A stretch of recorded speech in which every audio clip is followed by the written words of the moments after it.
Ini loh teman-teman, aku dapat berita bagus. Ini tak bacakan ya. Ungkepan bebek frozen khas Blitar sukses rambah pasar ekspor Asia. Wah, luar biasa. Ternak bebek aja itu bisa tembus pasar ekspor Asia. Nah, bagaimana potensinya? Kita akan bahas di video kali ini ya. Dan peluang-peluang yang ada. Oke, jangan kemana-mana, tetap bersama The Mas By Channel.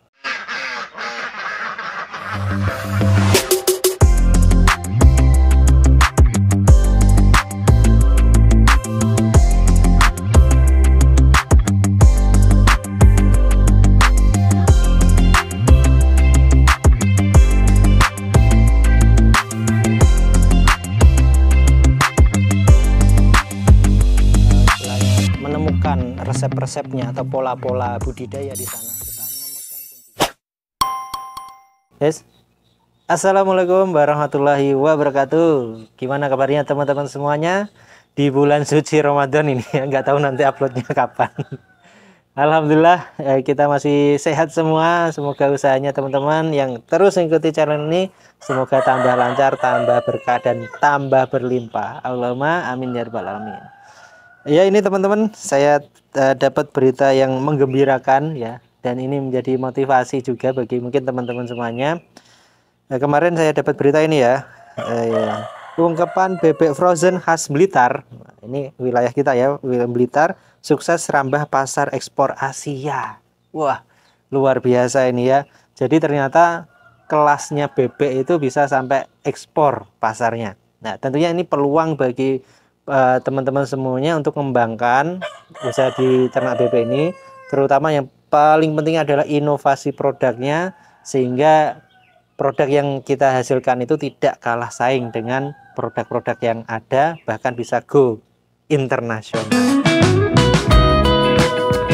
Kadang itu kita bisa level up ketika kita sudah berhasil mengatasi masalah. Nah, kuncinya adalah ketika kita dapat masalah, kita hadapi itu, kemudian muncul inovasi sehingga kita bisa scale up, level kita bisa meningkat gitu. Salah satu contohnya ini ya, beliau ini yang mempunyai bebek frozen ungkep ini ya, bebek ungkep frozen ini, beliau awalnya mendapatkan satu masalah yang ini sering dialami oleh peternak juga, peternak bebek pada umumnya kan itu ya. Ketika bebek itu harga murah, lah pasti sering ngalami nih teman-teman ya. Nah itu kita sudah produksi bagus ya, pertumbuhannya bagus, bobot badannya tercapai, tapi tekondotone pada saat hari H panen ternyata bakulnya nggak ada, pedagangnya kabur entah kemana, ditelepon nggak bisa, dihubungi menghilang. Lah ini kan jadi masalah, sehingga itu yang harusnya kita bisa dapat keuntungan di situ, molor panennya hingga nambah pakan, kosnya bertambah hingga akhirnya kita mendapatkan kerugian. Nah ini kan sering dihadapi oleh teman-teman semuanya kan. Ini kan masalah ya. Jadi kalau kita tahan bebek itu makan terus nambah kos, nah, maka ini jadi inovasi bagaimana kita bisa ngolah satu masalah itu ya. Ini bisa menjadi peluang. Nah, akhirnya bebek yang sudah terlanjur hidup tadi berkembang, pertumbuhannya bagus, akhirnya ya terpaksa dipotong. Apakah selesai masalahnya ketika dipotong? Enggak. Ketika jadi karkas, bingung ini kalau nggak ndang laku, dagingnya bisa busuk, butuh penyimpanan dan lain sebagainya. Kemudian muncul inovasi baru lagi. Bagaimana kalau kita ungkep? Bagaimana kalau diungkep? Ini itu menyelesaikan satu masalah tadi, ya. Jadi produk jadi ungkepan itu tadi. Nah setelah jadi ungkepan, masalahnya apa? Pasarnya belum dapat. Ini kan masalah berturut-turut kan itu. Tapi ternyata ini menjadi salah satu jalan untuk berinovasi hingga pada level tadi berita ini tadi ya, bisa ekspor bebek ungkepan frozen hingga nembus pasar Asia. Ini kan luar biasa. Hingga diolahlah, dikembangkan terus hingga dengan kemasan yang premium dan lain sebagainya akhirnya bisa tembus pasar Asia. Nah, ini satu hikmah yang bisa kita ambil ya, pelajarannya bisa kita ambil bahwa kita itu akan bisa bertahan ketika terus berinovasi, tidak menyerah menghadapi masalah. Kita hadapi masalah itu dan saya yakin setiap masalah itu pasti akan meningkatkan level kita. kalau kita mau mikir gitu ya, mau berinovasi, mau bekerja keras, insya Allah kita akan temu jalannya itu. Dan tidak hanya ini ya, tapi banyak teman-teman yang saya dapati juga. Dulu saya pernah, dan sampai sekarang kita masih hubungan baik, itu ada bakul telur ya. Beliau sebagai pemasok telur ya di daerah Yogyakarta. Jadi dia jualnya daerah Yogyakarta ke barat terus sampai Jakarta. Awalnya dia peternak biasa, ya peternak bebek telur biasa itu. Kemudian menemui satu titik masalah di mana telur itu nggak laku. Hingga dia berinovasi bagaimana caranya dia bisa terus bisa bertahan. Nah, akhirnya dia jual langsung. Ya, bukan end user sih ya, tapi ke tengkulak yang lebih besar yang di daerah kota-kota besar, sehingga dia punya margin yang lumayan dibandingkan dia jual di tengkulak lokalan ini. Dan itu bertahan, berkembang, bertumbuh hingga saat ini. Nah, dari satu masalah itu pasti nanti akan, kalau kita terus berinovasi, kita terus meningkatkan taraf berpikir kita nanti akan scale up ya. Level kita akan meningkat dan produksi kita pun juga nanti akan meningkat juga. Ini menunjukkan bahwa di sektor peternakan khususnya bebek itu masih punya peluang besar untuk bisa dikembangkan.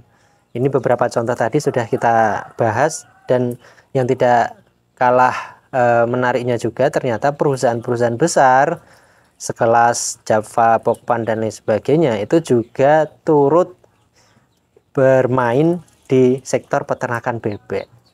Nah, ini jadi tanda bahwa memang mereka juga melihat segmen pasar di ternak bebek ini cukup besar dan menguntungkan kan itu ya. Namun jangan khawatir teman-teman ya, di tengah persaingan yang cukup ketat ini tentunya saya melihat sampai saat ini bebek ini, ternak bebek masih punya peluang yang bisa diandalkan lah ya, untuk kita bisa bertahan, kita bisa berkembang, menghasilkan keuntungan di sektor peternakan bebek ini. Ya meskipun kondisi saat ini agak berbeda ya.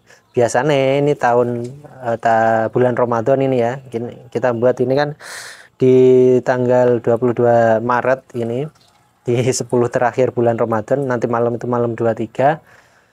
Ternyata harga bebek yang harusnya kita prediksi, biasanya kita prediksi itu bisa sampai di puncak ya. Tahun lalu bisa sampai 27 hingga 30.000 per kilo hidupnya. Sekarang itu masih di angka 24.000, bahkan kemarin saya dapat kabar turun menjadi 23.000. Nah, ini kan nggak biasa. Nah, yang harusnya ini menjadi kesempatan untuk para peternak itu panen raya, jadi menyambut Lebaran dengan riang gembira, namun saat ini ya masih tertahan lah ya.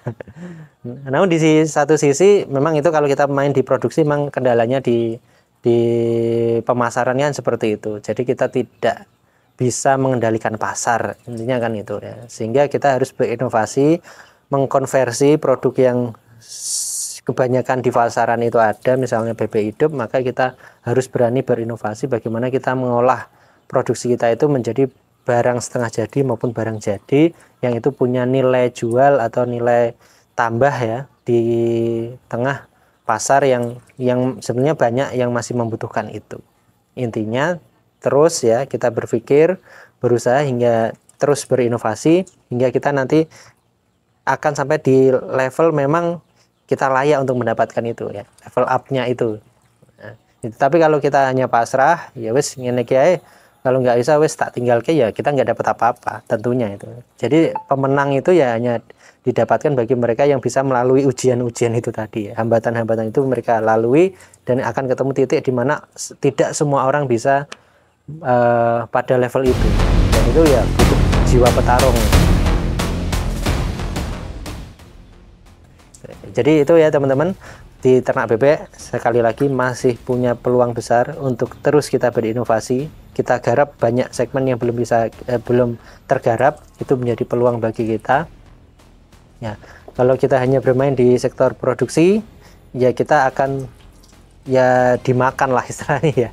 Akan jadi korban ya, karena memang harga pasar itu di luar kendali kita nggak bisa berbuat apapun.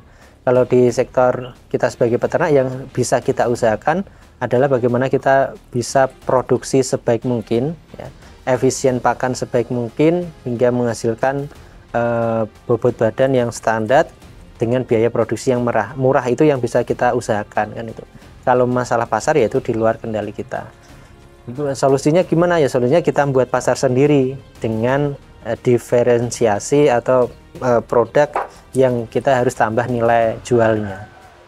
Dengan olahan ataupun yang lainnya masih banyak yang bisa kita explore. Nah, baik, itu dulu teman-teman semua. Tetap semangat. Insya Allah pasti akan ada jalan ketika kita terus berusaha. Maka jangan lupa like, comment, dan juga subscribe channel ini agar terus memberikan manfaat, insight, ataupun inspirasi bagi teman-teman peternak semuanya. Baik teman-teman, jangan kemana-mana, tetap bersama The Mas P Channel. Assalamualaikum warahmatullahi wabarakatuh.